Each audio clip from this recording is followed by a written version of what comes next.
புதுக்கோட்டை அருகே தாய் தந்தையை இழந்த சிறுவனை பராமரித்து வரும் மாற்றுத்திறனாளியான சித்திக்கு உதவிடும் வகையில் அவருக்கு தன்னார்வலர்கள் சிலர் கடை வைத்துக் கொடுத்த நிகழ்வு மக்கள் மத்தியில் வரவேற்பை பெற்றுள்ளது. புதுக்கோட்டை மாவட்டம் ஆலங்குடியை அடுத்த கொத்தமங்கலம் கிராமத்தைச் சேர்ந்தவர் சக்திவேல், அன்னவயல் கிராமத்தைச் சேர்ந்த மேனகா என்ற பெண்மணிக்கும் சக்திவேலுக்கும் கடந்த 2016ஆம் ஆண்டு திருமணமாகி முகிலேஷ் என்ற குழந்தையும் பிறந்தது. தற்போது 7.5 வயதாகும் முகிலேஷின் தாய் தந்தை இருவருமே 2 ஆண்டுகளுக்கு முன்பு உயிரிழந்துவிட்டனர்.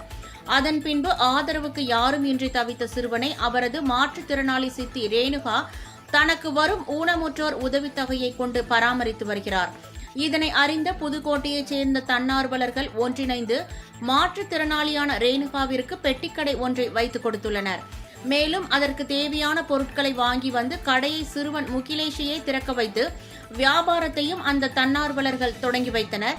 இதன் மூலம் ரேணுகாவின் வாழ்வாதார வசதிகள் அதிகரித்து சிறுவனையும் வளர்க்க உதவிகரமாக இருக்கும் என்பது குறிப்பிடத்தக்கது.